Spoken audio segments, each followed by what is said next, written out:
नमस्कार दोस्तों, जय हिंद। भारतीय अर्थव्यवस्था की इस कक्षा में आप सभी का हार्दिक स्वागत है। हमने पिछले वीडियोज में कृषि एवं कृषि से जुड़ी गतिविधियाँ पढ़ रहे थे, जिसमें मैंने आपको काफ़ी चीज़ें उसमें बहुत कुछ बता दी। आज हम लोग वो एक तरीके से अलग अलग मैंने उसमें वीडियो में अलग अलग टॉपिक को उसी कृषि एवं कृषि के संबंध गतिविधियों में किसी में एमएसपी बताया आपको, किसी में मैंने आपको अलग अलग जितनी भी चीज़ें हैं सारा मैंने आपको उसमें डिस्कस कर दिया। आज हम लोग जो चर्चा करने वाले वो खाद्य प्रसंस्करण उद्योग थी। ये बहुत ज़्यादा चर्चा में रहता है और यहाँ से लगभग हर साल एक मेंस का प्रश्न आता है। ये प्री में नहीं आता है, ज़्यादातर मेंस में आता है, एक बार प्री में आया हुआ है ना। तो ये जो टॉपिक आज हम लोग पढ़ने जा रही खाद्य प्रसंस्करण, ये आपको यहाँ भी इकोनॉमी में मिलेगा, ज्योग्राफी में मिलेगा, ज्योग्राफी ऑप्शनल में भी मिलेगा, तीनों जगह। उसके साथ साथ अक्सर न्यूज़ में चर्चा में बना रहता है, तो संभावना कि इससे प्रश्न बन जाए। तो सबसे पहले हम खाद्य प्रसंस्करण की बात करेंगे। देखिए, आप तो नाम ही से समझ सकते हैं प्रोसेसिंग। प्रोसेसिंग का मतलब होता है उसकी किसी प्रक्रिया द्वारा हम कुछ निर्माण करें, एक तरीके से हम मूल्य वर्धित करें। तो खाद्य सब देखिए, भारत एक कृषि, कम से कम अभी भी देखिए तो कृषि प्रधान है। किस मामले में, जो रोजगार के दृष्टिकोण से मैंने आपको बताया था किस तरीके से हम कृषि प्रधान बोलते हैं, किस अर्थव्यवस्था को हम सर्विस अर्थव्यवस्था बोलते हो, सब मैंने आपको बताया था। लेकिन आज भी हकीकत ये है कि देश के लगभग 60% लोगों को जो रोजगार का कृषि से मिल रहा है। ठीक है, हम अपना सारा जितना भी उपभोग की वस्तुएं हैं, खाद्यान्न सारा सब कृषि से उत्पादित हो रहा है। तो कहीं ना कहीं बहुत महत्वपूर्ण हो जाता है कि हम कृषि पे कुछ और अलग से उसमें कुछ ज्वाइन करें, ताकि कृषि को हम और ज़्यादा प्रभावशाली बना सकें। एक तो तरीका क्या है कि भाई बस निर्वाह कृषि है, गेहूं उत्पादन हो रहा है, उससे आटा ले ले रहे हैं, चावल उत्पादन हो जा रहा है, उससे जब गेहूं धान उत्पादन हो रहा है, चावल मिल जा रहा है, और दालों को उत्पादन करके हम दाल चावल रोटी खाते रहें। ठीक है, मैं बहुत व्यवहारिक आपको चीज़ें बता रहा हूँ। लेकिन वास्तविकता क्या है कि आज जिस तरीके से नया कल्चर डेवलप हो रहा है, ठीक है, खाद्यान्न की नई मांग बढ़ रही है, नए नए फूड पैकिंग। भाई आज क्या है, आज खाना जो खाया जा रहा है ये स्वास्थ्य के लिए नहीं खाया जाता, स्वाद के लिए खाया जाता है हकीकत। तो उसी हिसाब से हमें अपनी डिमांड की सप्लाई भी करनी है। अगर मान लेते हैं कि हम केवल दाल गेहूं और चावल ही सप्लाई करते रहे और उसकी डिमांड ही नहीं रही, तो फिर किसान कहाँ से लाभकारी होगा। तो बहुत ज़रूरी है कि कोई भी अर्थव्यवस्था, कोई भी बाजार तभी चलता है जब सप्लाई उसी तरीके से हो जिस तरीके से डिमांड होती है। मान लीजिए डिमांड किसी और चीज़ की हो रही है, हम सप्लाई कुछ और करा दे रहे हैं, पूरा मार्केट जो केवल दाल चावल और गेहूं से भरा है और कुछ है ही नहीं आटे को छोड़ करके, इससे क्या होगा। सिंपल सी बात है, किसानों की आय नहीं होगी। तो इस समस्या को दूर करने के लिए जिस तरीके की डिमांड हो रही है उसी तरीके की हम सप्लाई कर पाएँ, इसके लिए खाद्य प्रसंस्करण बहुत महत्वपूर्ण हो जाता है। अब आप समझ गए होंगे कि मैंने थोड़ा आधार क्यों बनाया। भाई अगर हम अपने कृषि उत्पादों को बढ़िया सा संस्कृत कर दें, कृषि उत्पादों को, कृषि का जो भी कच्चा माल तैयार होता है, चाहे तो गेहूं एक तरह कच्चा माल ही है, चावल धान भी एक तरह का कच्चा माल ही है, कपास भी एक तरह का कच्चा माल ही है, गन्ना एक तरह का कच्चा माल ही को प्रोसेसिंग करके के मूल्य वर्धन में वृद्धि करें, जिससे कि वो एक उपभोग की वस्तु बन सके। फिर से समझना है क्या है खाद्य प्रसंस्करण। खाद्य प्रसंस्करण वो पूरी एक प्रक्रिया है, पूरी एक चयन श्रृंखला है, जिसके माध्यम से हम कृषि में उत्पादित कच्चे माल को उपभोग के योग्य बनाते हैं। अब इसको किस तरीके से बनाते हैं, इसके लिए हम प्रौद्योगिकी का इस्तेमाल करते हैं, अलग अलग प्रक्रिया का प्रयोग करते हैं, अलग अलग हम ऐसे मशीनों का प्रयोग करते हैं। इस तरीके से हम उस कृषि की जो कच्चा माल है उसको उपभोग में बदलने की जो पूरी प्रक्रिया है, यही खाद्य प्रसंस्करण है। ये तो हो गया, एक मैंने आपको बारी बता दी, लेकिन आप इस तरह से नहीं लिखेंगे। आप लिखेंगे कि खाद्य प्रसंस्करण एक प्रकार का विनिर्माण है जिसमें वैज्ञानिक ज्ञान और प्रौद्योगिकी का उपयोग करके कृषि के द्वारा उत्पादित कच्चे माल को खाद्य पदार्थों में खाद्य के उपभोग के योग्य परिवर्तित किया जाता है। फिर सुनेंगे, एक प्रकार का विनिर्माण है। हमने विनिर्माण ही तो कर रहे हैं। हम क्या कर रहे हैं, हमने गेहूं लिया, उससे हम आटा बना रहे हैं, आटे से रोटी बनती है। एक तरीके के खाद्य प्रसंस्करण बहुत सूक्ष्म रूप में है, एक तरीके का ये खाद्य प्रसंस्करण ही है। अभी तो इसको बहुत मैं ब्रॉड आपको बताऊंगा।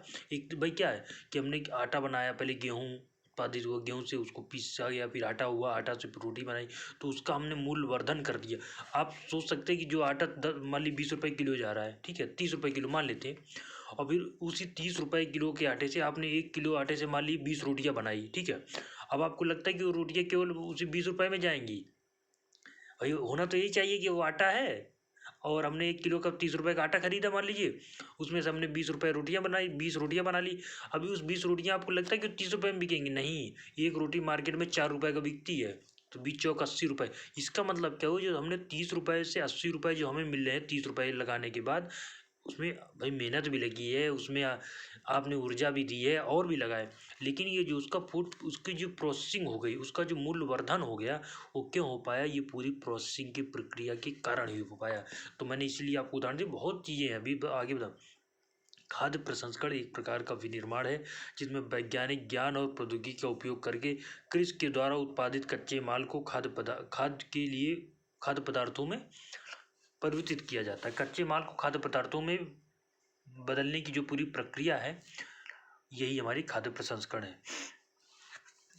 तो ये इसके द्वारा क्या होता है, हम कच्चे माल को मूल्य वर्धित में कर देते हैं।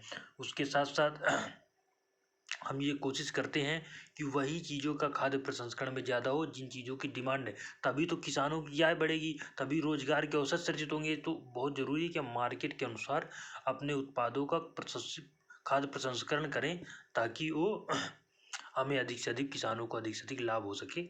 ये ठीक है। अब देखिए, अब थोड़ा हम भारत के संदर्भ में खाद्य प्रसंस्करण की बात करें। देखिए, भारत के संदर्भ में अगर हम खाद्य प्रसंस्करण की बात करें तो बहुत एक तरीके कोई बहुत सावर्धक नहीं, सकल घरेलू उत्पाद में केवल 6% खाद्य प्रसंस्करण का एक तरीके से हिस्सा है, कि हमारे जो जीडीपी में केवल 6% है, जबकि हमारा कृषि देखिए इसीलिए तो और ज़्यादा पिछड़ा है। भारतीय निर्यात जो था उसका 13%, उसके बाद समग्र औद्योगिक जो निवेश है उसमें केवल 6% ही हमारा खाद्य प्रसंस्करण उद्योग का हिस्सा है। जबकि हम देखिए, हमको क्या पता है कि भारत जो है वो खाद्यान्न के मामले में चीन के बाद दूसरे नंबर पे, चीन गेहूं का उत्पादन चीन के बाद दूसरे नंबर पे, चावल का उत्पादन चीन के बाद दूसरे नंबर पे, सब्जियों का उत्पादन चीन के बाद दूसरे नंबर पे, फलों का उत्पादन चीन के बाद दूसरे नंबर पे।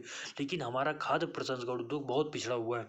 ये समझिए कि फल एवं सब्जियों का केवल 2%, समुद्री उत्पादों का केवल 8%, दूध का जो हमारा दूध उत्पादित होता है इसका प्रसंस्करण करने की जो पूरी प्रक्रिया केवल ये थोड़ा ठीक है 35% तक है, और जो दूसरे हैं को 6% रेस्ट बचते हैं। तो इस तरीके से समझ सकते हैं कि जो हमारी खाद्य प्रसंस्करण की जो पूरी एक तरीके से हमारा संस्कृति विकसित होनी चाहिए, वो विकसित नहीं हो पाई है।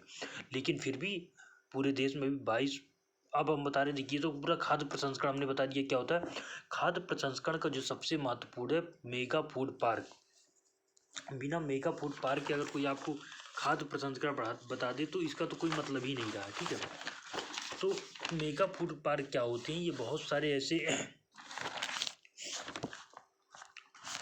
क्लस्टर होते हैं, केंद्र होते हैं, जिसके द्वारा हम क्या करते हैं, इस पूरी खाद्य प्रसंस्करण की पूरी प्रक्रिया को बढ़ाते हैं। तो वर्तमान में देखिए कहीं कहीं आपको 22 मिल जाएगा, कहीं कहीं आपको 41 मिल जाएगी, देश में मेगा फूड पार्क है। एक मेगा फूड पार्क कम से कम 25,000 किसानों को तक लाभ पहुंचाता है, उसके द्वारा 5,000 से ज़्यादा रोजगार सृजित होते हैं। और साथ साथ में हम पूरी खाद्य प्रसंस्करण उद्योग की एक पूरी श्रृंखला है। जैसा मान लीजिए आलू है, अब आलू तो लोग खाते नहीं, चिप्स खाते हैं, खाते हो आलू के चिप्स का है, लेकिन वो पूरी खाद्य प्रसंस्करण प्रक्रिया के द्वारा ही तैयार होकर के आया है। उसके बाद जैसा मान लीजिए कोई भी आप जो भी चीज़ें उपभोग में लेते हैं, ज़्यादातर खाद्य प्रसंस्करण प्रक्रिया के द्वारा। भाई कोई भी ऐसा थोड़ी है कि हम डाइट गए और आंवला है, जैसा आंवला, ये बात सही कि आंवले का आप मुरब्बा बना के खा सकते हैं, लेकिन अगर उसका हम खाद्य प्रसंस्करण उपयोग करते तो और अधिक वो उपयोगी साबित होता है, ठीक है। तो हम सबसे पहले बात करते हैं मेगा फूड पार्क। तो मेगा फूड पार्क बेसिकली क्या होते हैं, ये ऐसे केंद्र होते हैं जहाँ पर कि हम ये पूरी खाद्य प्रसंस्करण की प्रक्रिया की जाती है। भाई ऐसा थोड़ी है कि हर जगह खाद्य प्रसंस्करण उद्योग ही लगा दी जाएंगी। कहीं कोई मान लीजिए कोई बड़ा एरिया है, उसके बीच में मेगा फूड पार्क लगा देते हैं, नाम ही मेगा फूड पार्क। उसके द्वारा क्या होगा, हम इस खाद्य प्रसंस्करण प्रक्रिया को व्यवहारिक रूप देंगे, जिसके कारण हम कृषि के जो कच्चा माल है उसको हम तैयार उत्पाद में उपभोग के लायक बना सकेंगे। तो देखिए जो ये मेगा फूड पार्क की पूरी प्रक्रिया है, ये कई तरीके से, इसमें क्या होता है, हम सबसे पहले जैसे मान लीजिए किसान समूह है, ठीक है।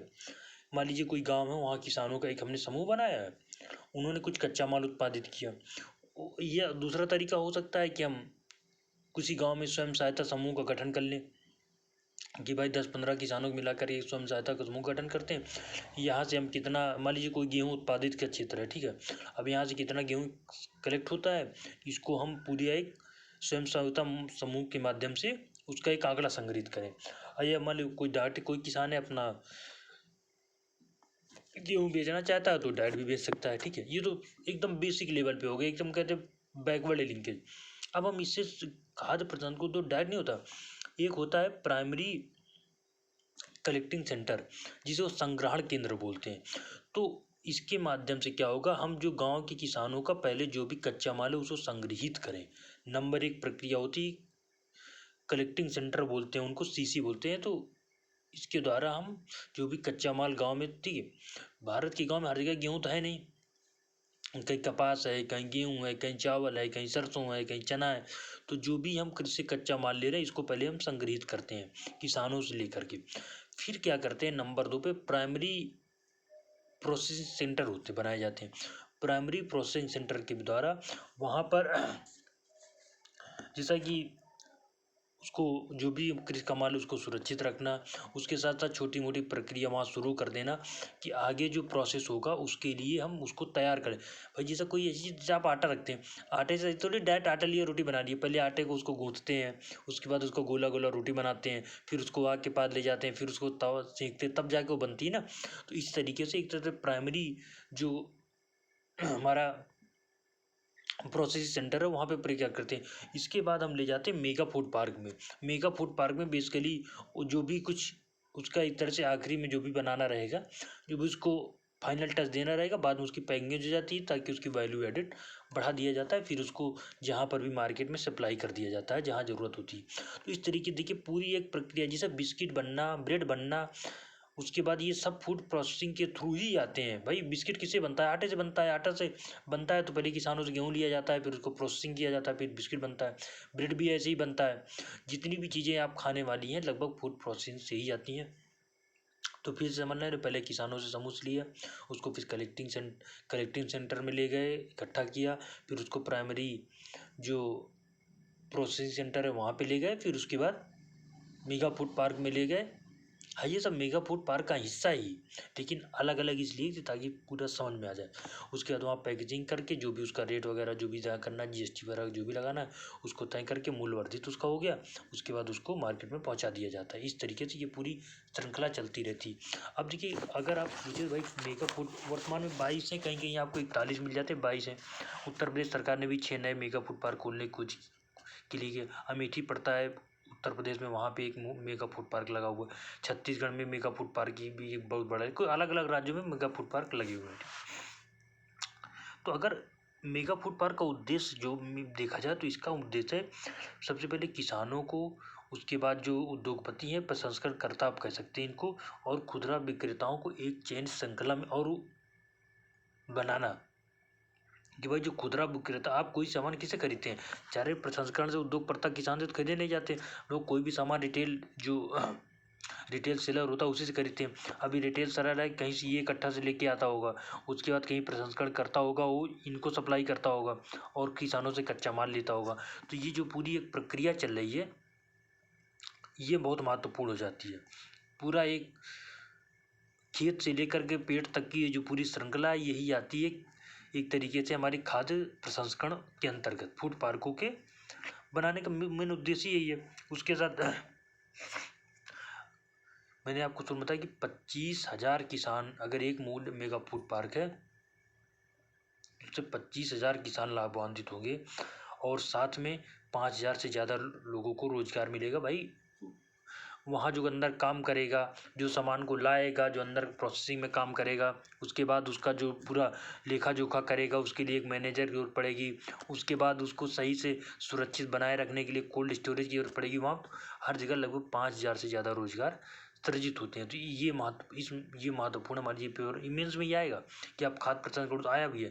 खाद्य प्रसंस्करण उद्योग के बारे में चर्चा की है, क्या अभी तक भारत के खाद्य प्रसंस्करण उद्योग किसानों के हित में रहे या नहीं रहे, तो आप लिख देंगे। फिर थोड़ा बहुत आप उसका डिमेरिट भी लिख देंगे कि भाई अभी हमारे यहाँ खाद्य प्रसंस्करण उद्योग पूरी तरह विकसित नहीं हो पाया है।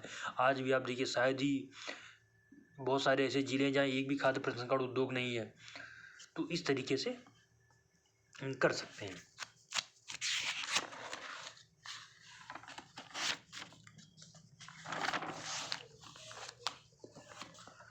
तो मैंने इसमें देखिए खाद्य प्रसंस्करण बता दिया, मेगा फूड पार्क बता दिया। अब हम बता रहे हैं कि जो खाद्य पदार्थों को खराब से बचाने के लिए कौन कौन सी बुनियादी अवधारणाएं होती है। तो सबसे पहले ताप का प्रयोग उसमें किया जाता है, ठीक है, कि उसको एक नियत ताप दिया जाता है, ये बहुत जरूरी महत्वपूर्ण। उसके बाद जल की नमी को हटाना,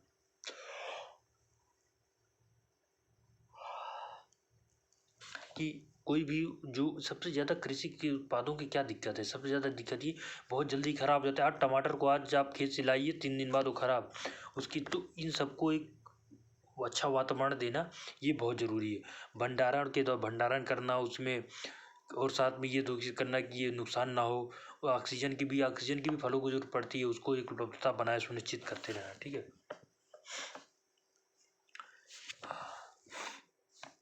प्रसंस्कृत खाद्य पदार्थों को प्रसंस्करण की सीमा और प्रकार के आधार पर निम्नानुसार वर्गीकृत किया जाता है। अब हम जो ये हमारा जो प्रोसेसिंग खाद्य पदार्थ है, इसको वर्गीकरण इस तरह का, न्यूनतम प्रसंस्कृत खाद्य पदार्थ की एकदम शुरुआत में ही जो अभी पूरी तरह प्रसंस्करण नहीं हो पाया है।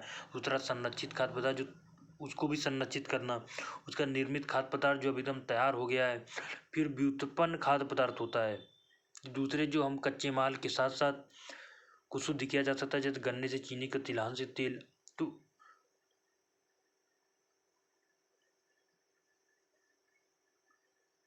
हाँ, व्युत्पन्न खाद्य पदार्थ का मतलब होता है जैसे मान लीजिए गन्ना है, गन्ना से क्या होता है, एक उसको बोलते हैं ना कि हमारे तो खोई बोलते हैं। अब उसके जो जो भी इसका जो ऊपर की जो परत होती है निकलती है रस निकलने के बाद, तो ये एक तरीके से बोलते हैं डेरिवेटिव, फूड डेरिवेटिव। इसका उपयोग आप कर सकते हैं।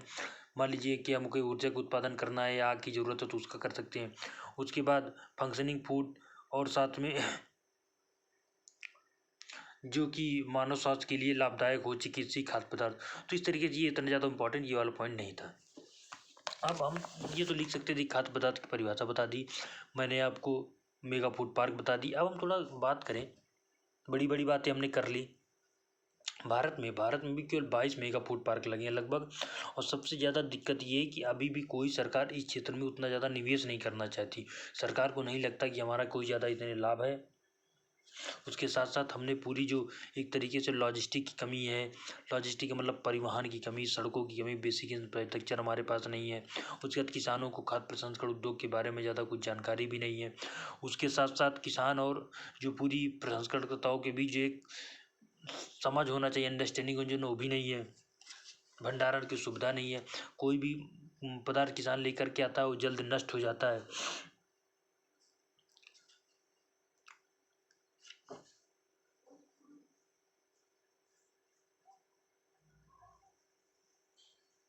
हमारे यहाँ खाद्य प्रसंस्करण को लेकर के कोई एक बहुत ज़्यादा उत्साह नहीं है लोगों में, ना किसानों में ना सरकार में। तो अब हमें क्या करना चाहिए ऐसी स्थिति में? हमें सबसे पहले सरकार को प्रेरित करना चाहिए कि उन पिछड़े क्षेत्रों में, खास तौर से जो कृषि या कृषि गतिविधियों पर आधारित है, वहाँ पे खाद्य पदार्थ केंद्र स्थापित करें, मेगा फूड पार्क स्थापित करें, एक निवेश करें बेसिकली। तो जैसा मान लीजिए वहाँ कृषि है तो कृषि से संस्करण है, और पशुपालन भी है तो हमें दूध का उत्पादन होगा, तो हम क्यों ना दूध को वहाँ से किसानों के एक अच्छे दाम पे दूध को खरीदें। उसके बाद क्या करें, उस दूध के द्वारा हम उसका प्रसंस्कृत करें, उससे चाहे आप घी बनाओ, चाहे पनीर बनाओ, चाहे खोया बनाओ, चाहे मिठाई बनवाओ। एक पूरी चेन को हम विकसित करने की हमें ज़रूरत है। उसके साथ हमें जो भी उत्पाद तैयार करना है ये अपने उपभोग के साथ साथ कुछ निर्यात भी करना है दूसरे देशों में, तभी हम उसका लाभ पा सकेंगे। उसके साथ साथ गोदामों का आधुनिकीकरण करना। भाई हमारे यहाँ तो सबसे ज़्यादा ये दिक्कत है ना कि गोदाम ही नहीं है। हर साल जो उत्पादित फसल होती है उसका एक बड़ा हिस्सा नष्ट हो जाता है। सब्जियां टमाटर वगैरह आप देखते होंगे कि कभी दाम बहुत ज़्यादा चले जाते हैं, बहुत कम चले जाते हैं। बहुत कम इसलिए चले जाते हैं कि किसान मजबूर हो जाता है। मान लीजिए उत्पाद हुआ, अब वो ख़राब होने का डर है उसको, अगर उसको मार्केट में नहीं बेचता है तो उसके पास रखे रखे वो ख़राब हो जाता है, क्योंकि हमारे पास कोल्ड उसको सुरक्षित रखने की सुविधा नहीं है। इसी स्थिति में क्या होता है कि टमाटर के दाम आप देखते होंगे, प्याज वगैरह आलू वगैरह फेंक देते बाहर, क्योंकि हमारे पास भंडारण की सुविधा ही नहीं है। उसको हमें विकसित करने की ज़रूरत है। उसके साथ साथ पूरी जो हमारी खाद्य प्रोसेसिंग जो पूरी प्रक्रिया है एक तरीके से बहुत मतलब पिछड़ी हुई है। अभी ना तो हम इसमें तकनीक का इस्तेमाल करते हैं ज़्यादा, ना ही कोई ज़्यादा निवेश करते हैं, ना ही किसानों के मन में खाद्य प्रसंस्करण को लेके कोई जागरूकता है। ये हमें करने की ज़रूरत है। तो इस तरीके से देखिए लगभग 20 मिनट की वीडियो मैंने आपको खाद्य प्रसंस्करण उद्योग बता दिया, खाद्य प्रसंस्करण क्या होता है, उससे जुड़े जो मेगा फूड पार्क है क्या होता है की अवधारणा को मैंने बता दी, इसका क्या महत्व है ये बता दिया। उसके बाद बताया कि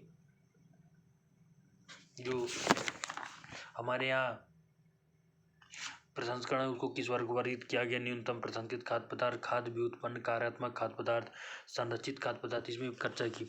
उसके बाद फिर हमने को जो खाद्य प्रसंस्करण उद्योग में क्या बाधाएं हैं उनको मैंने चर्चा की। फिर इसके बाद हमने चर्चा की कि इसको किस तरीके से वे फॉरवर्ड ऐसे मेंस में प्रश्न, एक प्रश्न मेंस में आ सकता है, इसको आप लिख देंगे। मुश्किल से 200 शब्द आपको लिखने, 150 से 200 शब्द लिखने रहेंगे, और जितना मैंने आपको बता दिया वही लिख पाएंगे, और फिर बहुत ज़्यादा इसमें नहीं घुसना है। अब इसी में हम लोग थोड़ा चर्चा कर लेते हैं ना कि जो कृषि संबंधी जो प्रयास सरकार कर रही है, पेपर में आ सकता है सरकारी योजनाओं से संबंधित कि भारतीय कृषि में जो आमूलचूल परिवर्तन करने के लिए सरकार, वर्तमान केंद्र सरकार क्या प्रयास कर रही है। ठीक है, तो इसके लिए कुछ योजनाओं के नाम याद होने चाहिए। इंटरव्यू में पूछ लेता है कि बताइए कि कौन कौन सी योजना चले, आपको पता ही नहीं है, आपको बता रहे हैं कि हम आप कृषि विभाग में सचिव बनना चाहते हैं, आपको ही नहीं पता कि कौन कौन सी योजनाएं चल रही। मान लीजिए आप पूछा कि आप क्या बनने, बोला IAS, तो IAS में भी आप सचिव किस विभाग में बनना चाहते हैं, तो बोले मैं कृषि विभाग में सचिव बनना चाहता हूँ। अब बताओ कृषि विभाग में सचिव बनना चाहते हो तो कौन कौन सी योजनाएं चलाएं, फंस गए आप। तो सबसे पहले प्रधानमंत्री किसान सिंचाई योजना, मैंने आपको पीछे ही बताया था, अभी भी देश में केवल 65% टोटल खेती का सिंचाई के लिए उपलब्ध संसाधन है हमारे पास। भारतीय कृषि को मानसून का जुआ इसलिए कहा जाता था कि अगर सही से बारिश ना हो तो शेष जो 35% है वो तो अपना फसल का उत्पादन ही नहीं कर पाएंगे। तो वो ऑलरेडी हमारी जो मान लीजिए 100 किलो हमें उत्पादन कोल्डर करना था, तो हमारा 35 किलो तो वैसे भी कम हो गया। देखिए मैं आपको नमूना दे रहा हूँ, तो हमारे पास सिंचाई की केवल 35% कृषि भूमि है जो सिंचित है, जिसकी सिंचाई के संसाधन उपलब्ध नहीं, तो मानसून पर ही डिपेंड करता है। तो हमें सबसे पहले सिंचाई की सुविधा उपलब्ध कराने की जरूरत है। इसके लिए सरकार ने 2015 में प्रधानमंत्री की सिंचाई योजना शुरू की थी, जिसके अनुसार कि भाई जल संचयन करना, जल को सिंचन करना, पहले जल जो बारिश का पानी होता है इसका हम संचयित करें, फिर उस संग्रहित पानी को हम सिंचाई में उपयोग करें। हर खेत की पानी 1 ड्रॉप मोर कप, इसके लिए स्प्रिंकलर और साथ में सूक्ष्म कृषि तकनीक, जिसके द्वारा क्या होता है फव्वारा सिंचाई जिसे बोलते हैं। फव्वारे सिंचाई में क्या होता है कि हम देखिए जो भी हम जिस तरीके से हमारे यहाँ सिंचाई की जाती है, नहर बना दी है, छोटी सी नालियाँ बना दी जाती, अब जितना पानी ज़रूरत है उससे कई गुना पानी ज़्यादा बह जाता है, जिसके कारण पानी की कमी हो जाती है। अगर हम इसी पानी का उपयोग ड्रिप सिंचाई का इस्तेमाल करें, जिसके द्वारा उतना ही पानी ज़रूरत है जितना भाई, अगर हम इस तरीके से पानी को सुरक्षित करेंगे तभी तो हम और उन जगह पे पहुंचा सकेंगे जहाँ ज़रूरत है। तो ये करने की ज़रूरत है। उसका सतत राष्ट्रीय कृषि मिशन आया था, इसके द्वारा क्या था कि एकीकृत खेती करना, मृदा स्वास्थ्य प्रबंधन करना, संसाधन संरक्षण, तालमेल पर जोर देना, मतलब एकीकृत मतलब इंटीग्रेटेड का मतलब ये होता है कि हम मृदा का स्वास्थ्य प्रबंधन करें, संसाधनों का संरक्षण करें, उसके साथ साथ सिंचाई की सुविधा को उपलब्ध कराएं, खाद बीज तेल की उपलब्धता सुनिश्चित करें। एकीकृत किसाई के मतलब कृषि को एकीकृत करने की जरूरत है, ताकि किसान को सारी चीज़ें एक जगह मिल जाए, जिससे कि वो अधिक से अधिक उत्पादन कर सके। एक मृदा हेल्थ कार्ड भी चलाया गया था 2015 में। मैंने आपको बताया था कि भारत में जो उर्वरा है वो कितने गुना यूज, 821 और 831 और 421, मैंने कई बार इसकी व्याख्या की है पिछले वीडियोज में, कि मतलब 4 किलो NPK का जो रेशियो होना चाहिए 8 है, कितना 831 है, जबकि होना कितना देते 421। ये मैंने आपको पिछले कई बार एक्सप्लेन कर चुका हूँ इसको मैं। तो इससे हमारी उर्वरा शक्ति मृदा की खराब हो रही, तो इसके लिए सॉइल हेल्थ कार्ड लाया गया, ताकि किसानों को दिया जाए, किसान ये चेक कर सके कि हमारा जो मिट्टी है उसमें कितने हमें उर्वरा डालने की जरूरत है। लेकिन व्यवहार में ऐसा कुछ भी नहीं, खूब डाला जा रहा है, खूब उत्पादित किया जा रहा है। उसके बाद परंपरागत कृषि विकास योजना की, जो हमारी परंपरागत किसान भले ही रही हो, हाथ से जुताई रही, इन सबको भी हमें बढ़ावा देने की जरूरत है। किसानों को इस बात के लिए जागरूक करना है कि आप परंपरागत के साथ साथ नवीन कृषि को भी अपनाएं। उसके बाद ई प्रौद्योगिकी आया था, ई प्रौद्योगिकी के द्वारा हम क्या कहते हैं, किसानों को उनकी ज़रूरत की सामानों को उपयोग करना। एक इसके द्वारा हम किसानों को तकनीक सिखाएं। एक ई नाम बाजार, ई राष्ट्रीय कृषि बाजार रहता है, जिसके द्वारा पूरे देश में एक किसानों को एक हम अवसर उपलब्ध कराएं कि भाई एक ऐप बनाया गया, उसमें क्या क्या आपको जो भी उत्पादन हुआ उसको फोटो डालिए, उसमें जो खरीदार उधर होगा वो सर्च करेगा तो जो पूरी श्रृंखला विकसित हो जाए। लेकिन उतना ज़्यादा ये लाभकारी साबित नहीं हो जाए। एक इलेक्ट्रिक आई मंडी की व्यवस्था की गई कि अपना सामान किसान अगर उत्पाद कहीं बेचना चाहे तो आई मंडी है। उसका निर्यात निरीक्षण केंद्र मेघदूत ऐप भी आया था एप्लीकेशन, जिसके द्वारा उसके साथ साथ किसान सुविधा और पूछा मोबाइल ऐप भी जारी किया। प्रधानमंत्री किसान संपदा योजना, हाँ ये महत्वपूर्ण है। इसके द्वारा क्या था कि जो कृषि और कृषि आधारित उद्योगों के लिए मजबूत आधुनिक बुनियादी ढांचा बनाने के लिए सब्सिडी आधारित सहायता प्रदान करना, इससे कृषि उत्पादों की बर्बादी कम होने, प्रसंस्करण स्तर में वृद्धि करने, प्रसंस्कृत खाद्य पदार्थों में निर्यात में वृद्धि करने, उपभोक्ताओं की सस्ती कीमत पर स्वच्छ और पौष्टिक भोजन उपलब्ध कराने का सक्षम होने की, मतलब वही पूरी जो किसान संपदा योजना लाई गई, इसके द्वारा किसान की उत्पादों को संपदा के रूप में परिवर्तित करना, फूड प्रोसेसिंग की ही पूरी एक तरीके से प्रक्रिया को दोहराने का प्रयास किया गया। तो बिल्कुल जो किसान संपदा योजना है, प्रसंस्करण समृद्धि में वृद्धि करना, प्रसंस्कृत खाद्य पदार्थों में निर्यात में वृद्धि करना, उपभोक्ता को सस्ती कीमतों पर स्वच्छ और पौष्टिक भोजन की उपलब्ध कराने में सक्षमता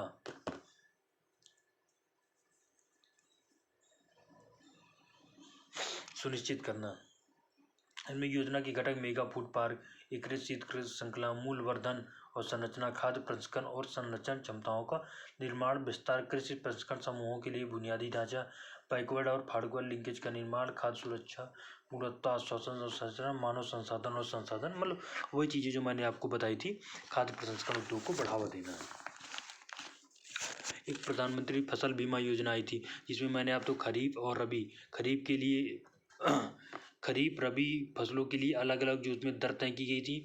इसके द्वारा अगर आपको फसल का बीमा हो जाएगा, जिसमें 1.5% और 2% और शायद 5% ऐसा था।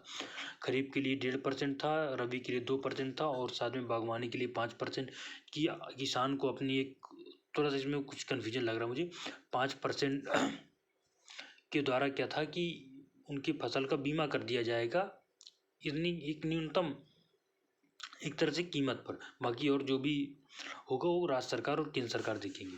फसल बीमा योजना भी लाएगी। सूक्ष्म सिंचाई योजना, वही जो मैंने आपको मुझे बताया, सूक्ष्म सिंचाई योजना, स्प्रिंकलर और ड्रिप सिंचाई, वन ड्रॉप मोर क्रॉप, प्रधानमंत्री जी का नारा है, वन ड्रॉप मोर क्रॉप।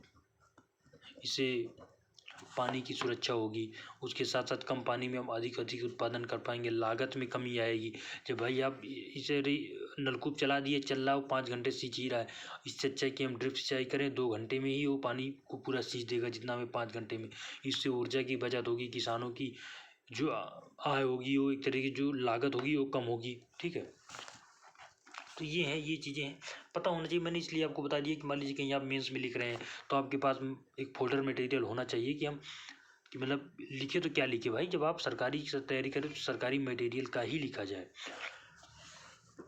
ये हो गया। उसके सतत कृषि के लिए राष्ट्रीय मिशन 2012 में है, तो इसके बारे में थोड़ा पढ़ लेते हैं। भारतीय कृषि को जलवायु परिवर्तन के प्रति अधिक लचीला बनाने के लिए रणनीति विकसित करने, खाद्य सुरक्षा, भूमि जल और जैव विविधता और आनुवंशिक संसाधनों की सुरक्षा बनाना, मतलब जिसे जलवायु परिवर्तन के खिलाफ कृषि को एक मजबूत सशक्त आधार तैयार करना कि कम से कम जलवायु परिवर्तन का प्रभाव पड़े। इसके लिए national mission for sustainable agriculture, सतत कृषि के लिए राष्ट्रीय मिशन आया। इसमें क्या था कि जैसे जैविक खेती के अंतर्गत खेती करना, उसके बाद जैव उर्वरकों का उत्पादन करना, सूक्ष्म सिंचाई, प्रत्यारोपण के प्रत्यक्ष बीज वाले चावल, फसल विविधीकरण, कृषि योग के लिए वृक्षारोपण, जलवायु लचीला बनाना, मतलब फसलें इस तरीके से जिन पर जलवायु परिवर्तन का प्रभाव कम पड़े, कार्बन डाइऑक्साइड को सूखने के लिए पेड़ पौधों को लगाया जाना, उसके बाद कम जल खपत और पोषक तत्वों वाली फसल को जीनोटाइप की पहचान करना कि वो वाली फसल हम उत्पादित लगाएं जो कम जल का शोषण करती हो, कम उसमें लागत आए। सूखे, बाढ़, लवणता और उच्च तापमान से अधिक अनुकूल जलवायु लचीला, मतलब सूखा, तापमान का प्रभाव कम से कम हो। रासायनिक संतुलन कार्यक्रम के तहत दुधारू पशुओं को कवरेज करना, हम उन दुधारू पशुओं को अधिक से अधिक संरक्षित करें जो कृषि के लिए लाभदायक है। उसके बाद bypass protein feed making unit की स्थापना करना, मतलब कि हम ऐसी संस्थानों की स्थापना करें, ऐसे यूनिट की जो मीट को लेकर के उपयोगी साबित हो। तो हम ये हो गया, मतलब आ जाए पेपर में तो आप लिख सकें। एक बात हम लोग और के जैविक खेती की बहुत चर्चा अक्सर हुआ करती है। तो जैविक खेती का मतलब होता है कि हम जैसा कि रासायनिक उर्वरकों की जगह हम जैसा कि गोबर हो गया या जो भी इस तरीके से वेस्ट है उसका इस्तेमाल करके हम खाद के रूप में इस्तेमाल करें ताकि हमारी लागत कम हो। कहीं कहीं आप सब सुनते हो कि जीरो बजटिंग नेचुरल फार्मिंग, ठीक है, ये क्या होता है इसको समझना बहुत जरूरी है। इसमें जीरो लिखा है तो लोगों को लगता है कि कोई कुछ लागत आएगी नहीं, नहीं ऐसा नहीं है। इसमें आप उर्वरक और रासायनिक उर्वरकों का इस्तेमाल नहीं करेंगे तो बेशक इससे लागत कम होगी। अगर मान लेते हैं कि अगर 100 रुपये लागत आ रही थी और आपने रासायनिक उर्वरक का प्रयोग किए बिना उत्पादन किया तो हो सकता है 40 रुपये ही लागत आई। इतना अंतर पड़ता है, मैं आपको बता रहा हूँ। अगर खाद का इस्तेमाल ना किया जाए तो कम से कम लागत को हम आधी कर सकते हैं, ठीक है।